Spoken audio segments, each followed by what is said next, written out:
Everyone thought we were the perfect couple. No one knew I was paying him to stay. The deal was simple: stay with me, and I'll cover your family's medical bills. This proud, brilliant scholarship kid swallowed his pride and stayed with me for 4 years. Then, my family went bankrupt. When I broke up with him, he was ice cold, not a word of protest. Years later, I was bussing tables in a karaoke bar, drowning in debt, and he was a tech millionaire dating our class homecoming queen. He asked me, "Do you regret it?" "No," I said. "But I do," he replied. I never thought I'd run into Ethan Jones again, especially like this. As I set down the fruit platter, I kept my head down, terrified he'd recognize me. Ashley Bell, the homecoming queen, sat beside him. They looked perfect together, a real power couple. "Excuse me," Ethan called out. "Could you cut the oranges?" With my back to him, I sliced the oranges into thin wedges. A long time ago, when I loved oranges, Ethan always cut them for me. He was meticulous about it, each slice perfectly uniform. Back then, I thought it was a sign of affection. Later, I realized it was just a habit. He could be thinking about anything while cutting those oranges, anything but me. For years felt like a lifetime. Somehow, the conversation drifted to college romances. Someone said, "I heard Ethan had a girlfriend all through college." I froze. Ethan hummed in agreement. "Wow, for years. That's your entire college experience." Ethan didn't respond. The guy, sensing the awkwardness, pressed on. "Must be pretty unforgettable, right?" A heavy silence hung in the air. Finally, Ethan let out a soft laugh. "Not really.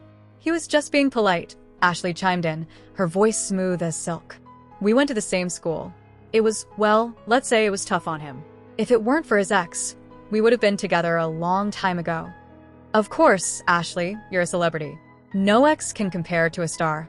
The atmosphere lightened up. I pulled my cap lower, desperate to escape. The fruit knife slipped, nicking my finger.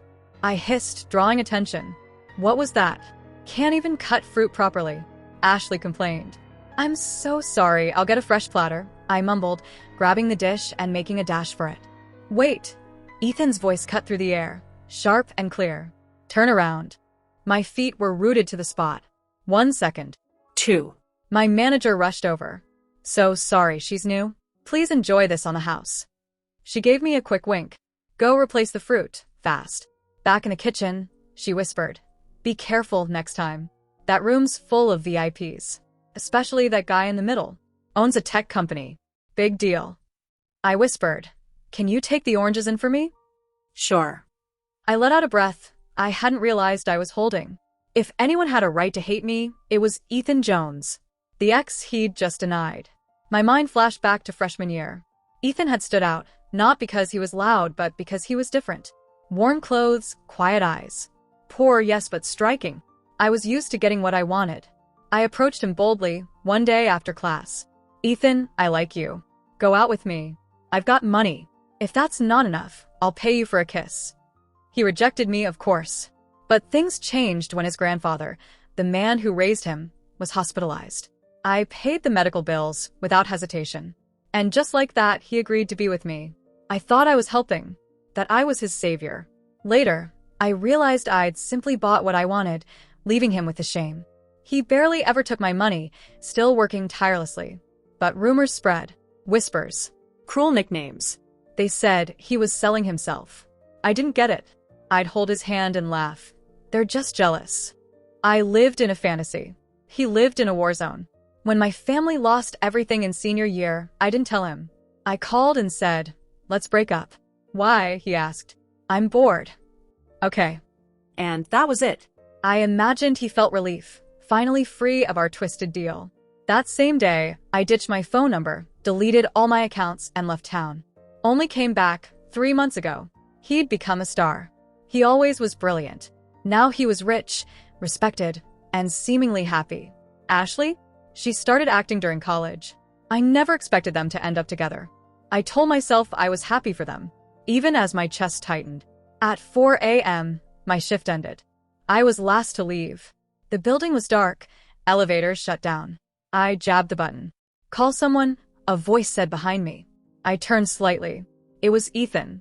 The elevator buzzed back to life. And just like that, our paths had crossed again. The elevator doors slid shut. Ethan and I stood side by side in the confined space. "You guys work this late?" he asked, voice casual. "We can't clock out until all the guests leave. Must be decent pay." "It's all right," I murmured, eyes fixed on the floor, my cap pulled low to hide my face. He didn't seem to recognize me. He checked his watch. "This elevator's slow. My girlfriend's probably losing her mind. She hates waiting." I flinched internally. He was talking about Ashley. "What about you? Doesn't your boyfriend come pick you up?" "I live nearby." The doors opened. I stepped out quickly, hoping to escape unnoticed. Then his voice cracked the air like a whip. "Running away again? Where do you think you're going, Maya Evans?" I froze. He stepped forward slowly, each footfall heavy with restrained emotion. "Delete your socials. Vanish off the grid. Not even your professors knew where you went. You really think that was clever?" I turned, meeting his gaze. His face was sharper now, his boyish softness replaced by cold, deliberate calm. "You used your connections, didn't you?" I said quietly. "My family went under. My dad's still stuck in lawsuits. We're drowning in debt." "Then why didn't you say anything?" he snapped. I had no words. What was it, pride? His voice was like ice. "No." Before I could finish, Ashley's voice rang out. "Oh my gosh, it is you. Maya." She swept over, picture perfect and radiant. "Long time no see. Everyone's been wondering where you disappeared to. Why haven't we heard from you in 4 years?" "I went down south," I said simply. "No wonder." She glanced at my jacket, eyes wide. "Maya, is that the same coat from college? It's barely holding together. Back then I used to toss out clothes at the end of every season." Her comment wasn't innocent. "It still works," I replied, expression flat. She smiled sweetly. "You should have told us things were hard. Friends help each other, you know." She handed me a card. "Take this. No need to pay it back." I declined. "Thanks, but I don't need it." I looked at her, then Ethan, and gave a small, quiet smile. "I'm getting married soon. You're both invited." The words landed like a punch. Ethan's face tensed, but I walked away. The karaoke bar wasn't my only job. I worked full-time during the day. That Monday, our office buzzed with gossip. "Did you hear? The new client's some kind of genius. He developed software just to track someone down." Who? "An ex, I think. Wild, right?" My stomach turned. "Did he find her?" "No clue. It's still in testing, but investors are throwing money at it. That's why the boss wants to partner up." I gathered the necessary files and brought them to the meeting room. Then I heard his voice. "I'll consider the deal." I pushed open the door, placed the documents down. Our eyes locked. "You?" "I work here," I replied flatly. My boss blinked. "Maya, you two know each other?" I hesitated. "We've met." "Just met," Ethan said, voice tight with something unreadable. He turned to my boss. "I'll sign the deal, on one condition. Maya becomes my personal assistant." My protest died in my throat. My boss agreed, without hesitation. The rest of the day passed in meetings. As evening fell, I grabbed my bag to leave. Ethan blocked the door. "Where do you think you're going?" "I didn't dismiss you." "Mr. Jones, I have to leave. I have another job tonight." "Doing what?" "Delivering food." He stared like he didn't believe me. I couldn't blame him. Back in college, I'd been the pampered type who wouldn't even touch street food. But Ethan? He worked delivery shifts to survive. He often ate whatever the service provided, usually cold rice in flimsy containers. Once, I visited him after class. He was wedged between other delivery drivers in a cramped room, eating silently. "This is disgusting," I'd said. "It's not clean." He didn't even look up. "Does it matter?" I dragged him to a steakhouse, where a meal cost more than he earned in a day. He didn't say a word, just quietly removed his uniform before going in. At the time, I didn't understand the shame he carried. Now I did. It started snowing. I slipped on the icy sidewalk, spilling the food. My palm scraped raw. I called the customer to apologize. "No excuses," he snapped. "Late is late." My hands shook. I kept apologizing. Then Ethan appeared, silently picking up my overturned bike. I quickly hid my bleeding hands behind me. "Don't hide them," he said, voice low and rough. His eyes were red. "Go clean them." "I can't. I have one more delivery." "Get in. I'll drive." We arrived at the customer's door. He stared. "A Porsche delivering takeout." I didn't respond. Then another notification popped on my phone. Ethan had placed a new order and assigned it to me. "I'm buying your time tonight," he said simply. Ethan drove me to his place. When we arrived, I stopped cold at the doorway, hesitant to step inside. "Ashley will be furious," I said quietly. He looked me up and down, eyes lingering on my soaked clothes and bandaged hand. "You're worried about her? Look at yourself," he said, voice flat. "And look around. Does this place look like it belongs to a couple?" I peeked past him. The apartment was cold, pristine, and impersonal. Not a single feminine touch in sight. "You don't live together?" "We never did." He tossed a paper at me. It was a contract. 6 months ago, she came to me with a deal. She wanted to fend off aggressive suitors in the industry. I needed a way to keep certain clients at arm's length. A fake relationship solved both our problems.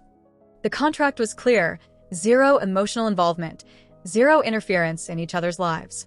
As I skimmed the page, Ethan took my injured hand and cleaned it carefully. I noticed a row of unopened hand creams lined up neatly on a shelf, my favorite brand. He had bought the entire collection.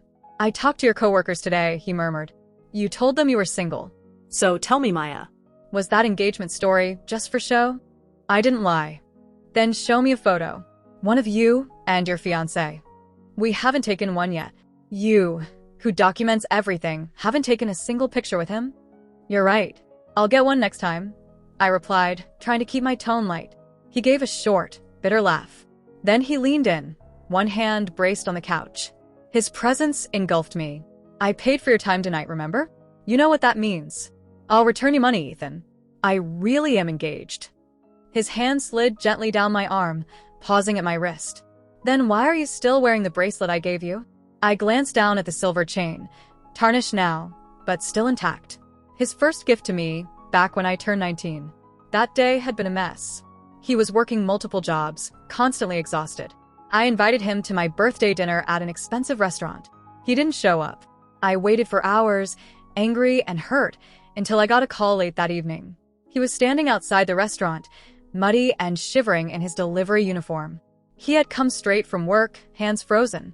I snapped at him for being late, but he smiled, ruffled my hair, and handed me a tiny box. Inside was the bracelet, simple and cheap, probably a stretch for him back then. I loved it, wore it right away, and never took it off. My parents called me over, demanding to know who I'd been talking to. They didn't approve of Ethan.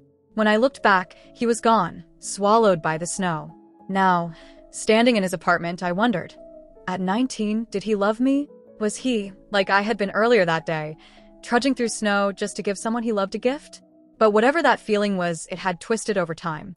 His apartment, filled with things I once adored, felt more like a trap than a shrine. I didn't know if he was still holding on or just trying to remind me how far I'd fallen. Tears welled up in my eyes. Ethan froze. He had always been helpless when I cried. That hadn't changed.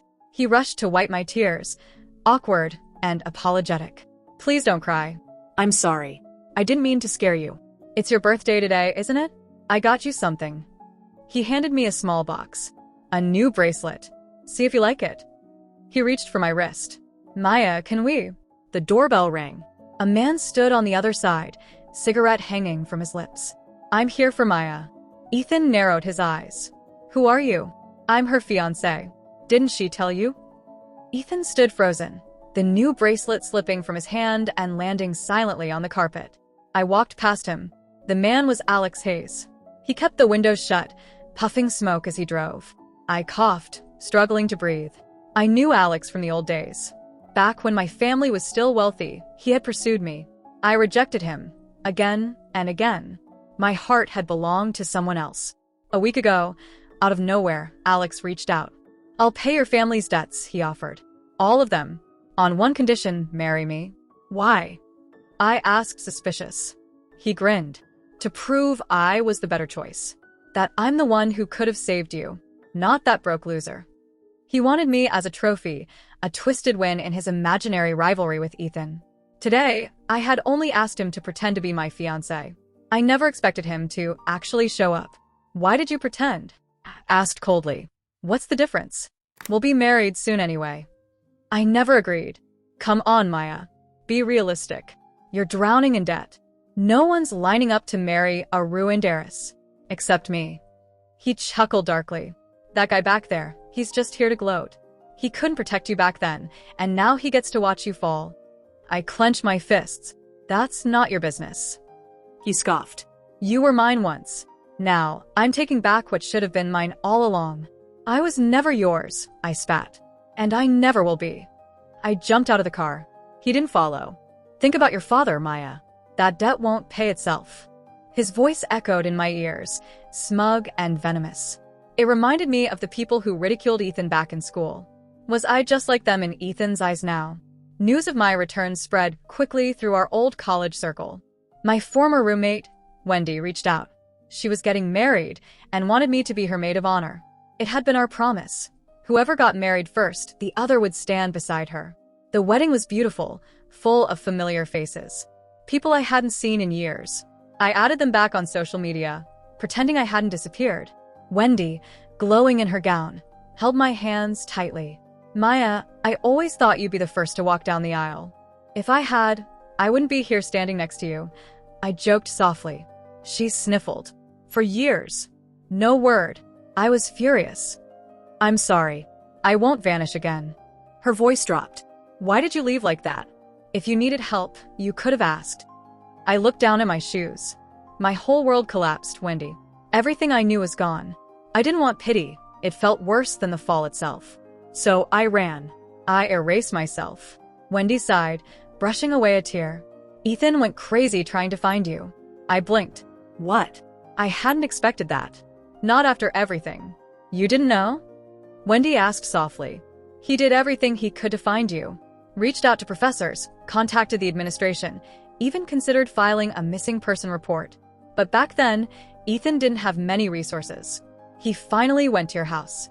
She paused, watching my reaction. He was terrified of your parents, but he went anyway. When he got there, your family had vanished. Completely gone. She lowered her voice. That was the first time I saw Ethan fall apart. He sat on your front steps, crying like a child. Later, he heard rumors you'd gone south, so he chased that lead too. Never found you, though. Where were you, Maya?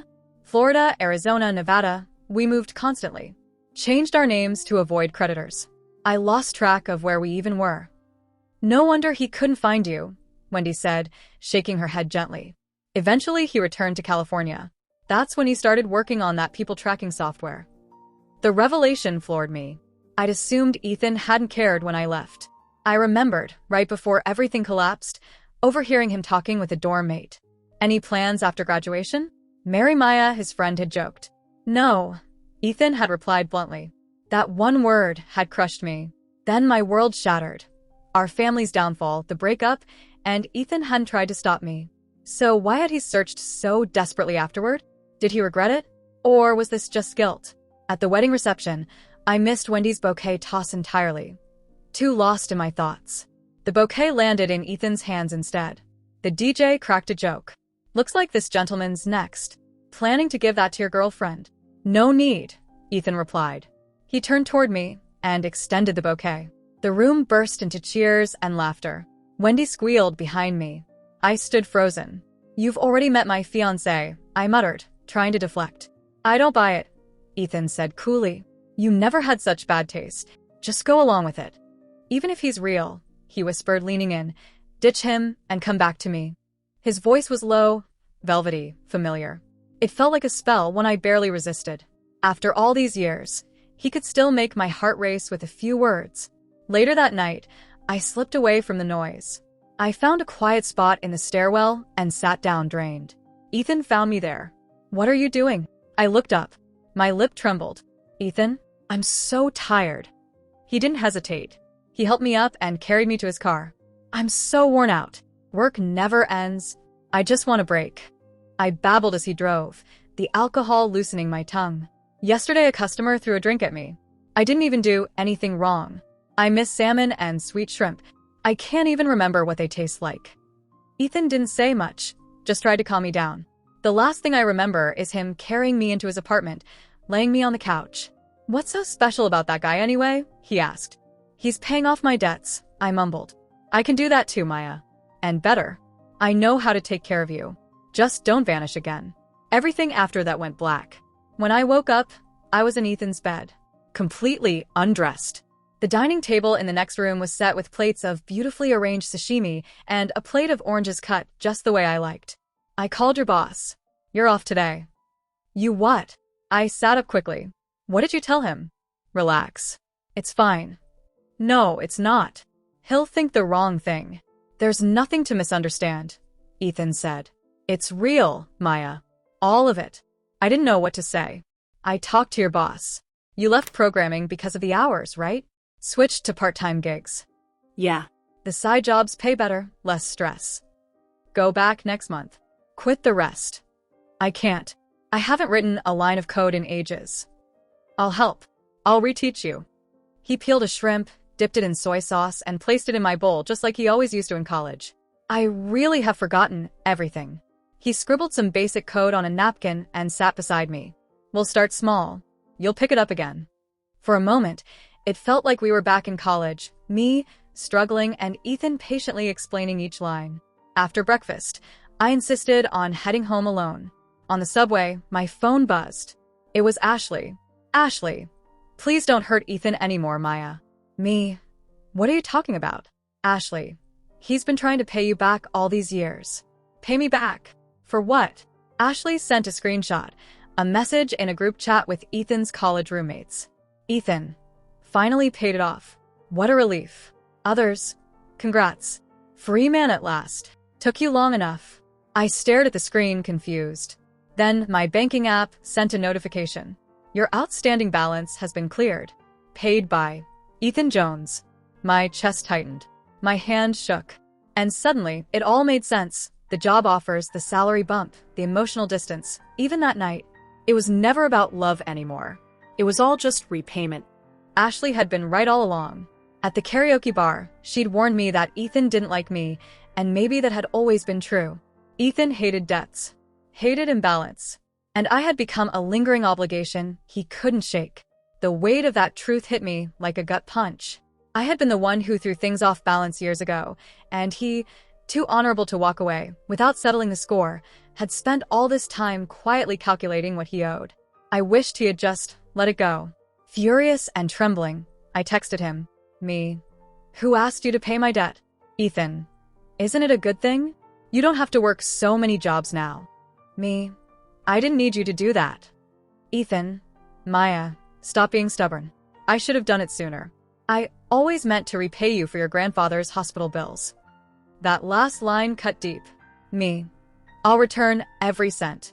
Let's not talk unless it's work-related. He called several times. I let every call ring out. I took another day off, pulled the curtains shut, and slept as if trying to erase the last 8 years. The following morning, my mother informed me that Ethan had waited outside my apartment all night. He showed up again, this time on the subway. No Porsche, just sitting silently beside me during my commute. At the karaoke bar, he booked a private room near the door and sat there like a statue, eyes always on me. He followed me. Everywhere. Quiet. Unrelenting. By the 5th day, I lost it. Stop stalking me. If I stop, you'll disappear again. He began listing each instance, ticking them off with his fingers. You left town without a word. Vanished into a stairwell. Ignored my calls. You make it really hard to trust you, Maya. I said I'd pay you back. Isn't that enough? Don't you believe in trust? Ethan frowned. I never asked you to repay me. But He didn't stop shadowing me. until Friday, when he didn't show. That night, Ashley called in a rage. Ethan got into a fight. He'd punched Alex. The two had crossed paths at a corporate event, but weren't seated together. Alex might not have even realized Ethan was in the room. Then someone brought up my family.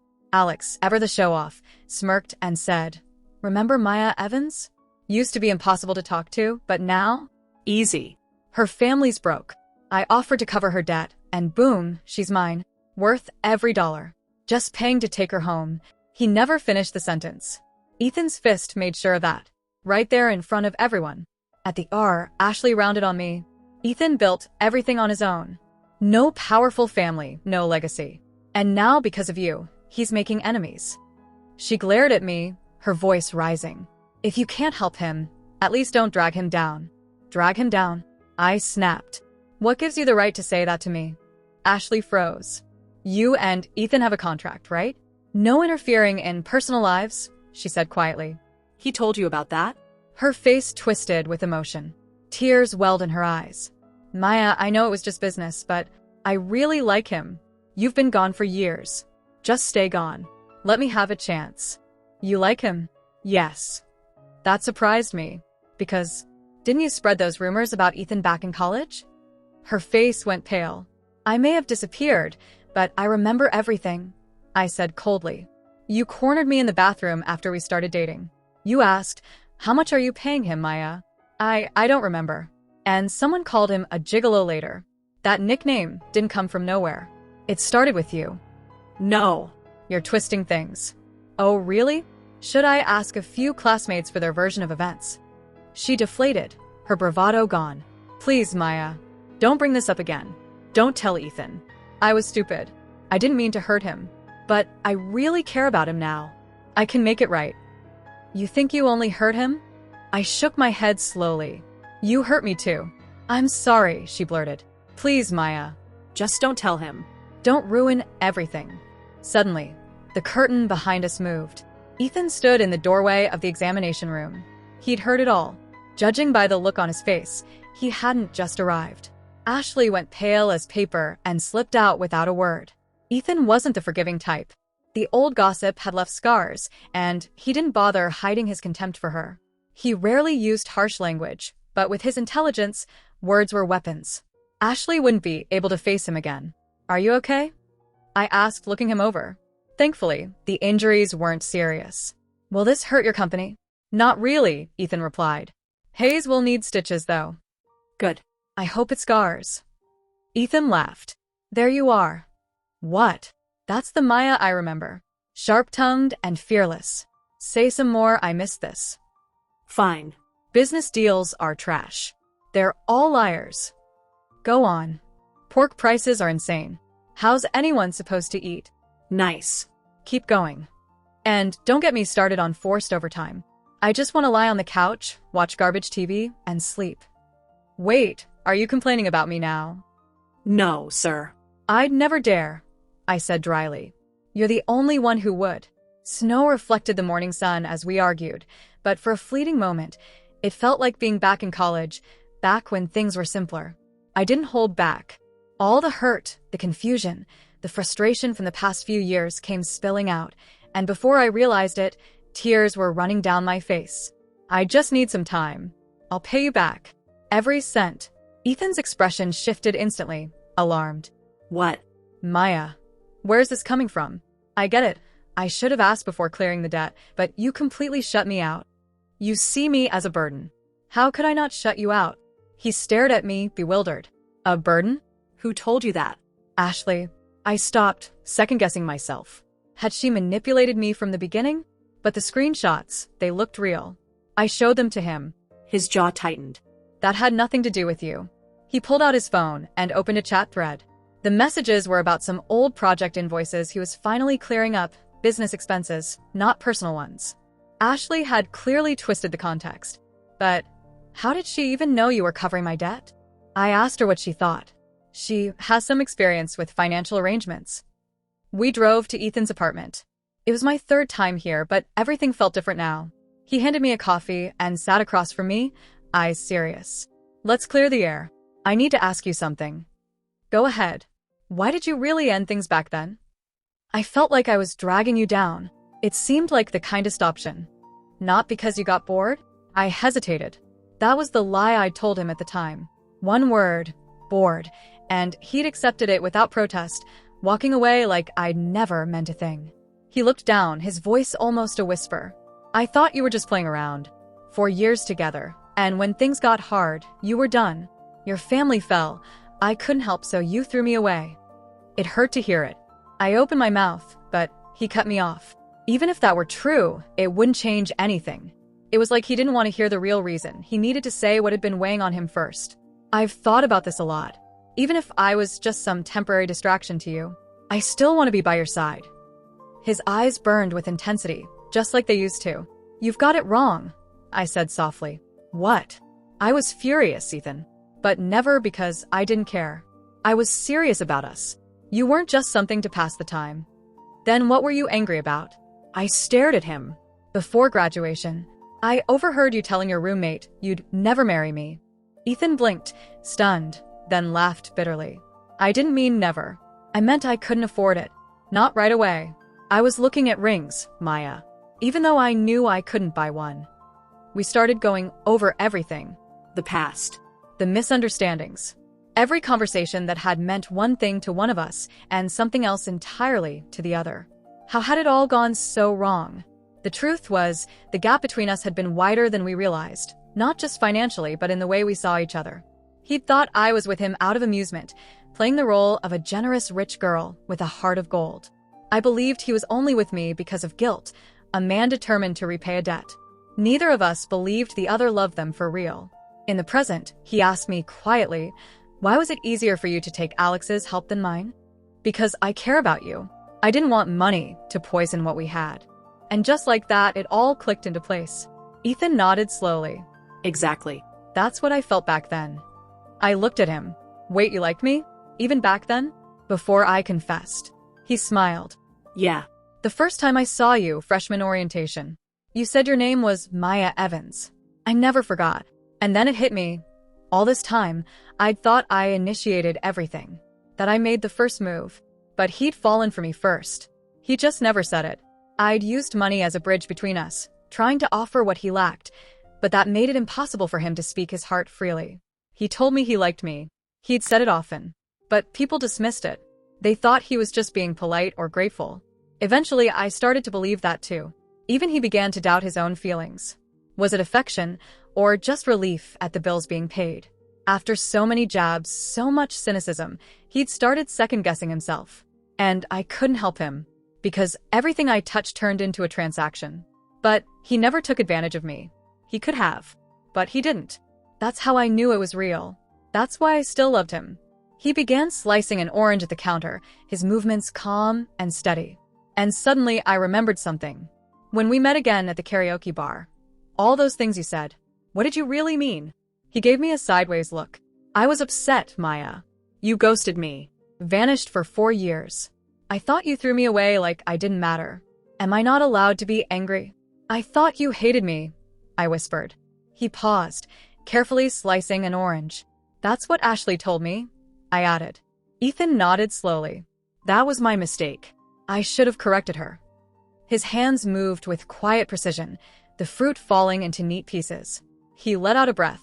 I just assumed you'd stopped wanting me around. Outside, snow dusted the windows, wrapping our little apartment in a cocoon of warmth.